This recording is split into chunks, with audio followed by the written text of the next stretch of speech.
those wonderful and very different reflections and thoughts. We are open to questions, comments. I'm just curious if any of you, including you, could say something about your sense of Baldwin's reputation over time.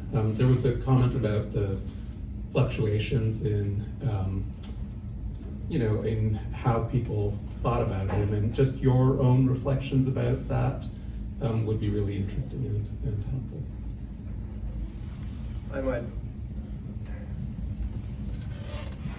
I might start because I'm the one who made that comment. I haven't done the research or amassed the figures, and this is just guesswork, but I would guess that at the present moment, he's incomparably more widely read and respected than was the case, say, 30 years ago, when his career wasn't exactly at a nadir, but certainly wasn't as celebrated as it is at the present moment. Part of that, I think, has something to do with something we're invited to watch tomorrow, the various movies about him, because he is, and how wonderfully effective he was in the various television interviews and snippets of his theatrical presence at live. I mean, he's very much a part of our visual perception now. But in the years that we were close, he was a genuine exile. And also there was a perceived, whether justly or no, sense that his fictive prowess had diminished. To me also, he said what he said to David, I am a novelist, meaning that's what he wanted to be most recognized as, and that was fading and failing a little bit. And the other part of this is something that David also mentioned. The radicalized left, the Black Panthers in particular, began to call him a kind of Uncle Tom, which pained him immensely. But he was out of step with the lockstep that then obtained. So there was some bitterness and some sorrow in that exile. Towards the end of his life, that I think did alter, because what comes around goes around, and it has splendidly done so now. It's been shocking to me to remember that he died 37 years ago, or that he was born 100. I have a feeling that his reputation now is set in stone, is no longer in flux. But that was not the case at that period. I will add to this, a little to your question, and David and Nicholas, maybe you could specify the date, but I know within the last 10 years, someone at ABC discovered an interview that had been conducted with Baldwin for what was then the new news program 2020, which I think is still on ABC. And this would have been, I believe, in 1979 or 1980, and this footage was, like I said, discovered within the last 5-10 years. And so they had secured the interview, it was done by 2020, and it never aired. Now, a bit of the interview is in the Thorson documentary, The Price of the Ticket, but the entire interview never aired on 2020. And so when it was found, they asked the person, why did 2020 not air this? This was the premier American author. And the quote was that someone in the higher ups at ABC had decided in 1979 that Baldwin was, quote, a black gay has-been. And this was not worthy, and people did not want to see this. Baldwin was passe. Baldwin was out of step. So this, Nicholas, is sort of affirming your point there. And so, yes, as towards the end of his life, there was clearly a decline in his public perception, which, of course, now we're all worldwide honoring the centennial of his birth. But there was that fallow time when he was perceived to be out of step. And I also want to comment on this whole Uncle Tom business. That can't be disaggregated from the virulent, pernicious, vile homophobia that Baldwin started to experience in the 1960s with the rise of the Black Power movement. Yeah. And so there were people like Eldridge Cleaver, there were people like Baraka, saying all manner of unspeakable things about, and writing all manner of unspeakable things about Baldwin. So again, as David said and as Nicholas has reiterated, this weighed heavily on him. This weighed heavily on him. Yeah, and I want to add that it was in certain circles. Like, he was very prominent during the 60s because his voice was really undeniable, even though there were, elements of the Black nationalist movement who decried homosexuality. And so they did not embrace Baldwin. But because, his voice was so strong, intellect so strong, when he spoke publicly, he was really highly respected during that era in broader circles beyond the Black nationalist movement. But then, as that very fertile period began to wane into the 1970s, so did his popularity, and that also coincided with the rise of new voices, particularly among women in literature since the 1970s. You started hearing from Toni Morrison and Audre Lorde and June Jordan and Lucille Clifton, and these were very strong voices, articulating, their very profound insights as well, as Baldwin had been. So there was a greater symphony of voices emerging that kind of put him. And then once he bought that house in the south of France, we're talking, that was he was there the last 16 years of his life. He created a kind of domesticity, and even though he traveled back and forth to the United States as this transatlantic commuter, even until his death, it seemed that his presence in the United States was not as pervasive. I can remember, being a student at the time, and it was like, when we heard that he was coming to University of Maryland, Baltimore County, it was like, oh, we have to go see James Baldwin, because he's not here that often. He was this waning presence in the psyche of Black America after he had purchased the house.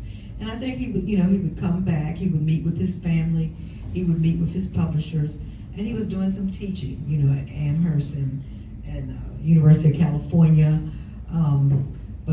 But yes, it was kind of ebb and flow, and it is truly amazing, this resurgence that we see now, because nobody was calling him a prophet back then, even though they highly respected his writings and his speeches and his public persona. But this resurgence coincided with the killing of Trayvon Martin, which sparked the Black Lives Matter movement, and then the LGBTQ, rights movement had claimed him, as a symbol of gay rights. And there's a lot to be said about his position on that. If you read the last interview with Goldstein, his homosexuality, he said, was a private matter, and it wasn't to be politicized. And because Goldstein wanted him to join the gay rights movement, but he did not do that. So today, it seems to be etched in stone.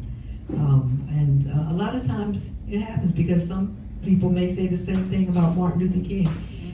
What happened with him after his death. and how we look at him today.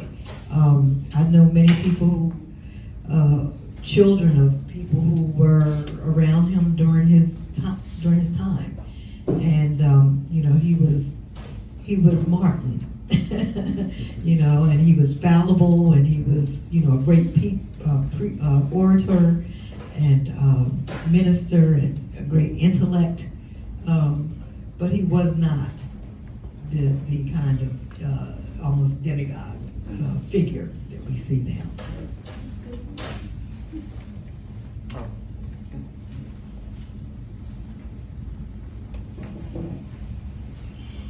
I don't know if this is actually an answerable question, but to what extent is it possible now to reproduce, or to reproduce that kind of eloquence? And to what extent does a biblically inflected eloquence, either of Dr. King or James Baldwin, a church-inflected eloquence, is that possible now or even desirable now? I mean, I think it's desirable, but I'm an old guy.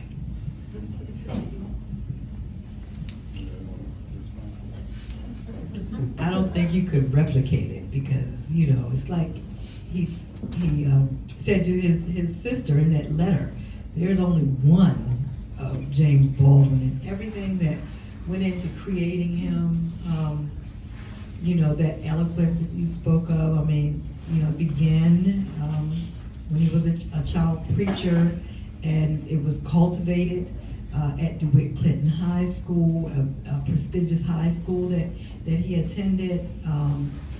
His intellect was cultivated.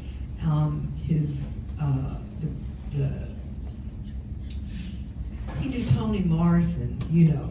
Toni Morrison, people like that would come to his home. He had a broad circle of intellectual people who were a part of the whole scene that he grew up with. So it's all of these elements that come together that created that public intellectual that became a celebrity. I want to speak to that also, first by saying it is an unanswerable question. Thank you for asking it. And I'm going to pussyfoot about our present political moment and the rhetoric that obtains abroad and at home, because I think probably we shouldn't discuss that. But have I not? Is this working? Yes. Point it toward your mouth. All right. But what always struck me about him, and I'm not sure it's not reproducible, but was rare and special, was his deep and abiding literacy. And I want to use an example about that. I mentioned it to a couple of people at lunch. That third novel of his, Another Country, which anyone who's read must admire. I remember asking him, because I had read and admired it, what the title referred to. There is, as most of you know, I imagine, a famous story by Ernest Hemingway called In Another Country. There is, as most of you know, I imagine, a reference to it in The Jew of Malta by Christopher Marlowe, where the character says, but that was in another country, and besides, the wench is dead. Anyway, I asked him, I said, Jimmy, what were you quoting from? And he said, Milton. And I said, Milton? And he said, oh yes, that passage in Paradise Lost, where, I can't quote it, but he refers to what is a nettle here is considered a rose in another country, which is a good summary of the novel in a sense. And as you suggested, he was steeped in the Bible, he was steeped in Shakespeare, Henry James, et cetera, and just the quality of eloquence in his casual discourse, not to mention his public, is a very high bar, and not one many, if any, can meet. So I don't see any a priori reason why it's impossible to replicate that. I just know it's very damn hard. I also have a little bit.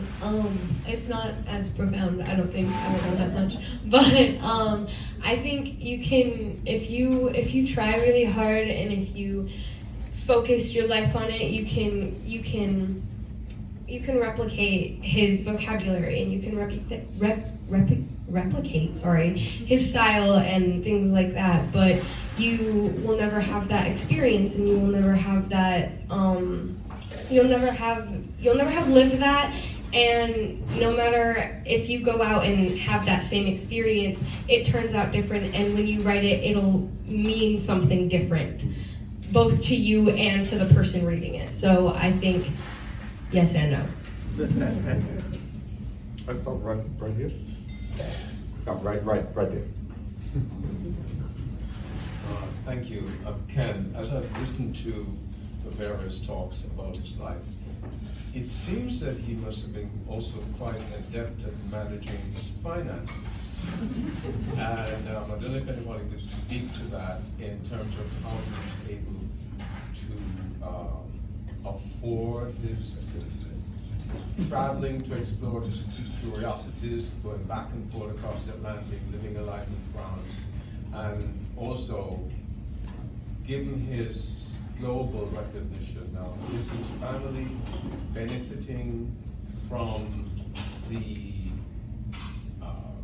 rights and privileges of his work and his legacy? Thank you. I would like to offer this answer to David, who would actually know. I can only say very briefly that I think his family is profiting finally, but that he was no good at managing his money and was often in impressive debt. He was a conspicuous consumer, as it were, and had trouble stockpiling cash. That's part of the urgency of his last years, in fact. Am I? Yeah. He also was, he was very bad with money. He was also very generous. And when he had money, he usually gave it away in one way or another. And it just wasn't something that he considered very important. I wanted to say something about what you were talking about in terms of another country and the reference that he had in mind. I think that becomes clear if you read the last words of Another Country, when he talks about Eve coming from Paris to the country, how did he put it, to the country where the people from heaven lived. And what you have to ask yourself is, what people from heaven? The fallen ones or the other ones? It's a nice ambiguity. And I thought that the name Eve might even have been a conscious ambiguity. Even though it's a male. Hi, Clara. Oh, hi, Clara.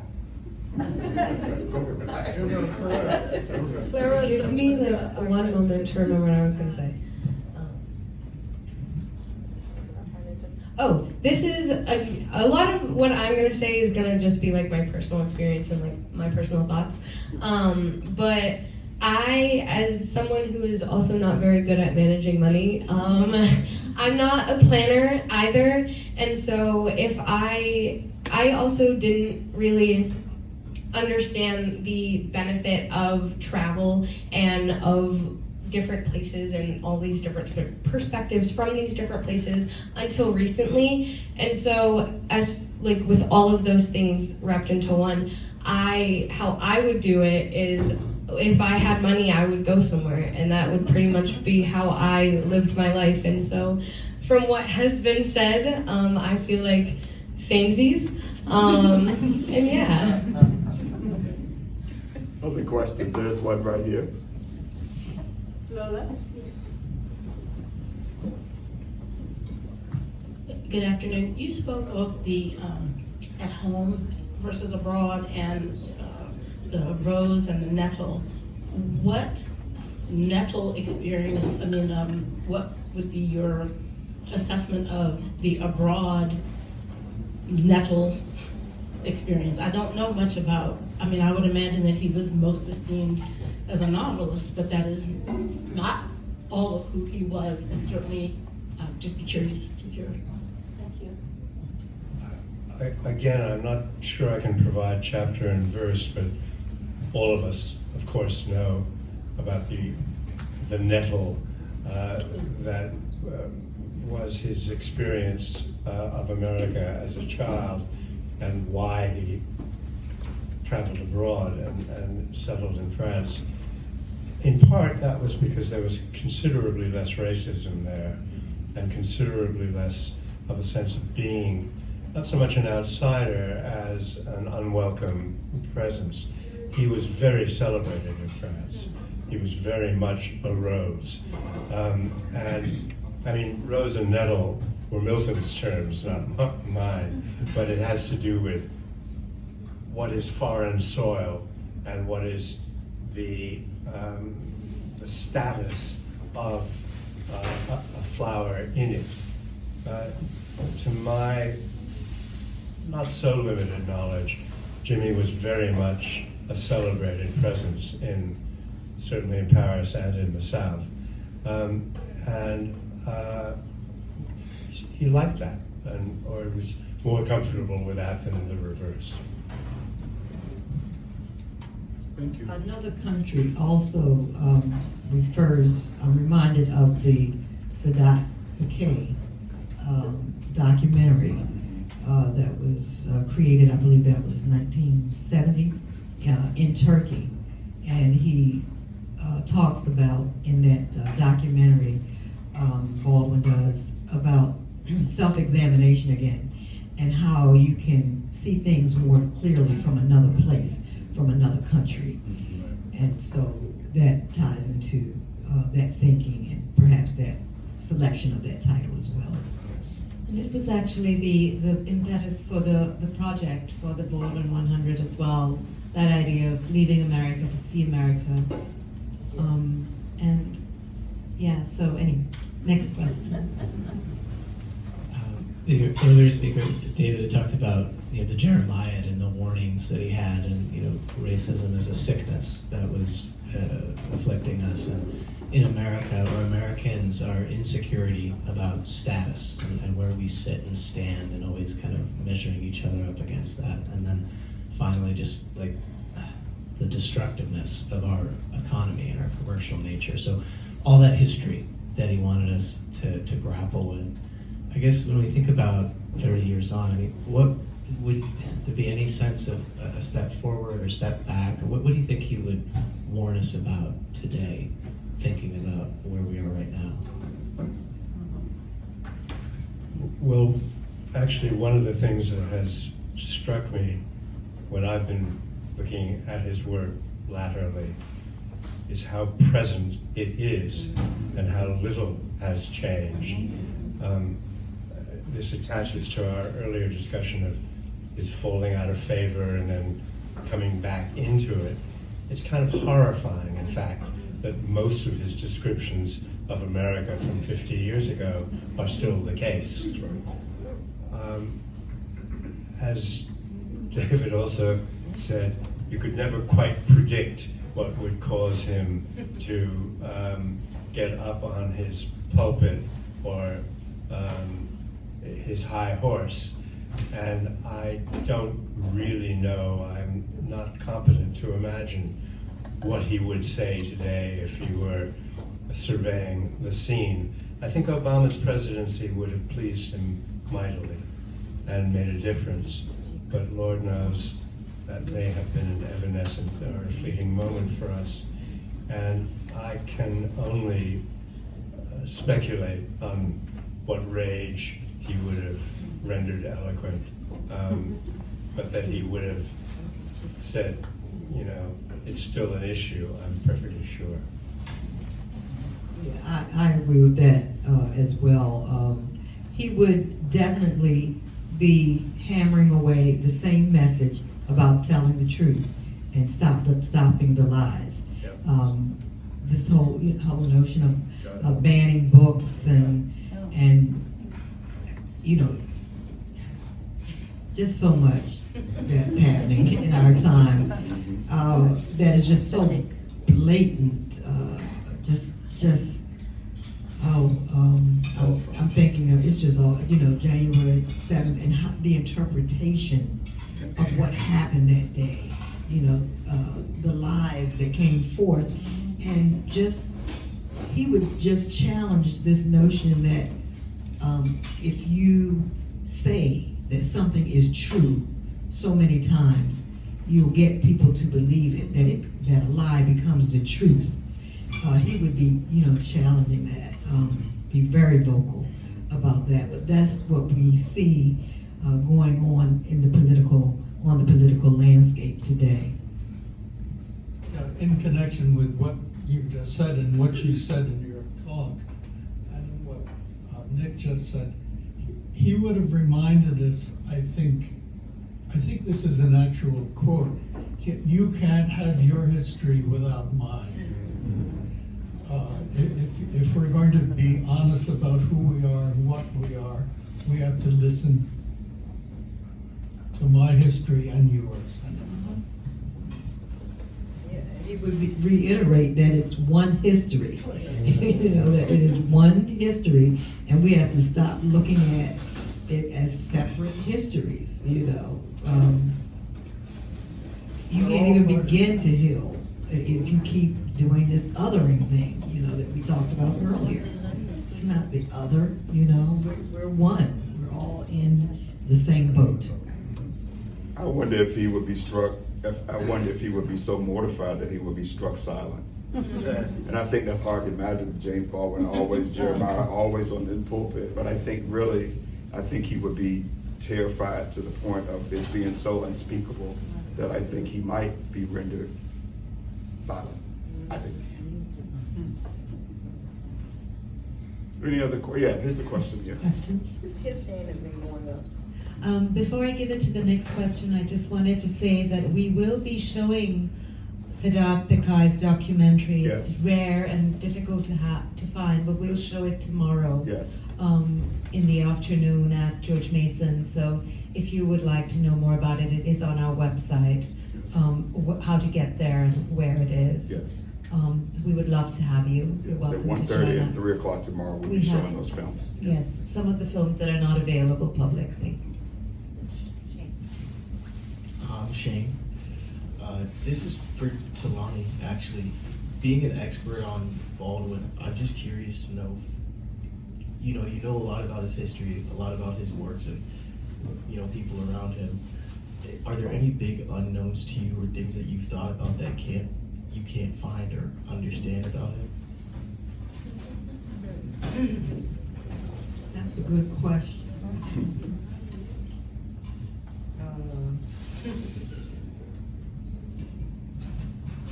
Not really. Baldwin's life is really an open book now. The archives at the Schomburg, the archives at our museum, David's biography. I mean, there's so much there, to excavate that can tell us so much about his life. So is that what you meant in terms of, is there? More like things that you have had breadcrumbs about, or things that do make you curious, that have made you curious, but You've never had like a conclusive answer or understanding about him. More pieces of a mystery about him, things that you can't fully understand, but know just a little. Sometimes I wonder how much of all of what Nick was describing, for example, how much of it was a masquerade. I wonder about that. I wonder what he was like if he ever allowed himself to be alone. So yes, that's one thing. I would like to know. And that's something I guess I would never know, because only he would know during those moments of aloneness.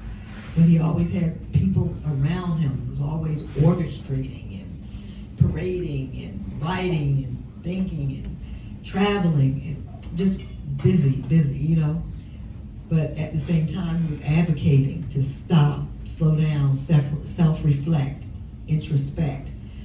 So I wonder just what he thought in those alone moments about himself, about his life. I think Jess, you had your hand up, Jess. And I would just add to that. So I believe the last line of David's biography mentions Baldwin's unpublished letters and journal entries, and I was going to ask David about this. David, you say that those things need to be published, and I wonder, has there been any effort underway to publish Baldwin's letters? I know recently Alice Walker's letters, I think, were published a couple of years ago, so. Sorry.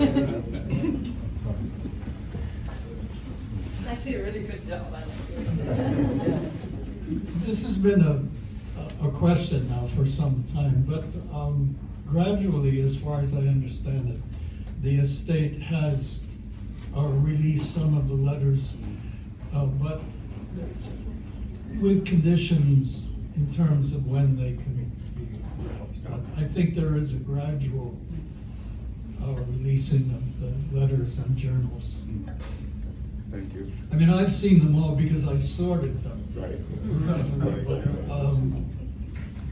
the estate felt, for whatever reason, that it would be best to keep them private until a certain amount of time had passed. I don't know how else to answer. Right. Thank you. And I'm sorry, Jess, I didn't mean to upstage your question. We're at time, so I can ask. No, you're okay. We'll take 2 more questions. All right. Thank you so much. This is prompted by where Ray left off their beautiful contribution, and also Nicholas referring to Baldwin as a teacher. I was hoping you might all speak a bit about how Baldwin has shaped you as writers. I feel like I personally have learned more from Baldwin about writing, in reading Baldwin and writing about Baldwin and his, I guess both his invitation and his obligation that he puts on you for a certain kind of truthfulness and a certain kind of truth telling. So I was hoping you all could speak to how knowing Baldwin, reading Baldwin, thinking with Baldwin over long periods of time has shaped you as writers and thinkers. I will say this short and sweet. I recently wrote my memoir, and as I was writing, I had Baldwin on my shoulder. Are you being as truthful as you really need to be? You know, are you being completely honest? Because you have to be honest in order to tell your story with any type of meaning. And even when you get to painful things, you still have to face it, and you have to put it down on paper. So I was always writing, with that guiding principle in mind. I think she said it perfectly. Very much, like I said earlier, when I read my piece, it allowed me to take the step forward that I needed to. I've been stuck for a little while, and reading Baldwin and discussing Baldwin has allowed me, like I said earlier, I think I said this, I'm really big on perspectives. That's how I learn. I have a hard time sometimes going out and getting information for myself. And so when someone brings me their ideas and how they think about things and how their brain works and just that, it opens things up for me and it makes things a lot easier. And I think just reading Baldwin is that by myself. Like, like I don't have to have a conversation with someone to get that other perspective or to learn about these other things or to see things a different way. If I just sit and I read, and maybe I have to read it a couple times, but if I do and I sit there and I genuinely try to understand his perspective, it opens doors for me, and maybe I don't have to look through that little crack in my closet anymore. Well said. I don't want to be coy about this, but I think that just as there is no art without honesty, there is no honesty without art. And the title of our panel is Why Baldwin Matters. What matters to me in construing him still and considering him and remembering him is how much words mattered to him and therefore should to us. He really was one of those exemplary creatures in whom the language lived. And a lot of people are glib, but one got the sense with Baldwin that what he was saying was always an act of attestation and finally faith.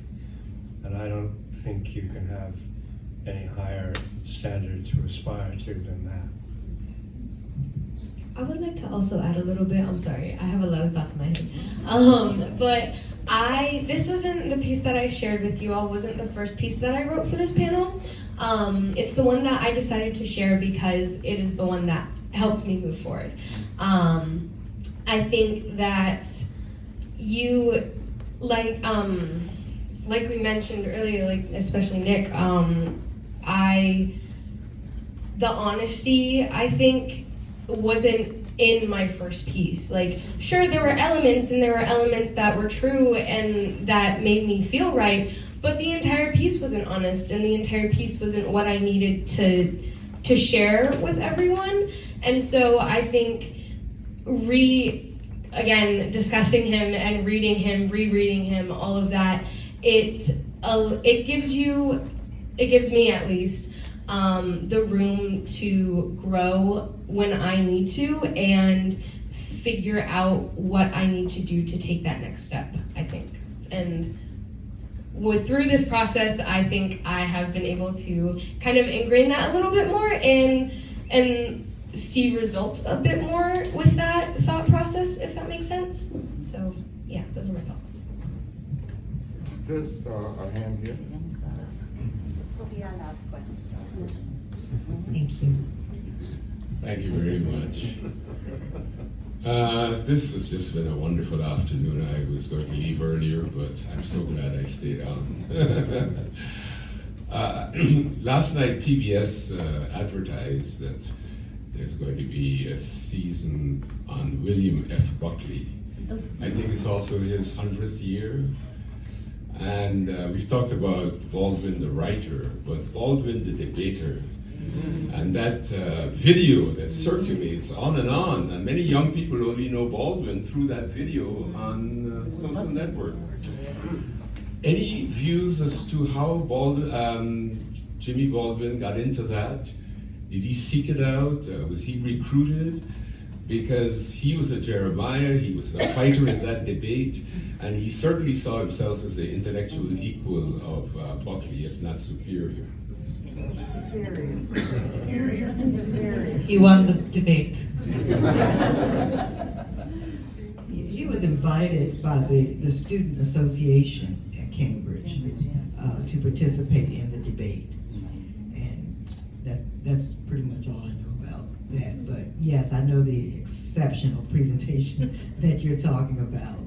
And if anyone is not familiar with it, he was invited to debate about whether I can't remember the topic verbatim, but it had to do with whether the economic American dream was the at the American cost dream was at the cost of the African American.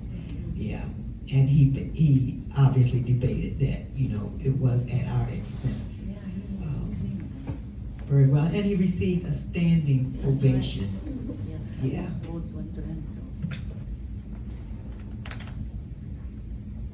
I would also add not to paint homophobia with a black brush. That William F. Buckley was also a vile homophobe. If not in that debate, I recall his comments about another gay writer, Gore Vidal, using the F word to describe him. So just to add that. So this has really just been, thank you, Aubrey, for that closing comment. This has really been so rich and so wonderful. So let's give our three panelists a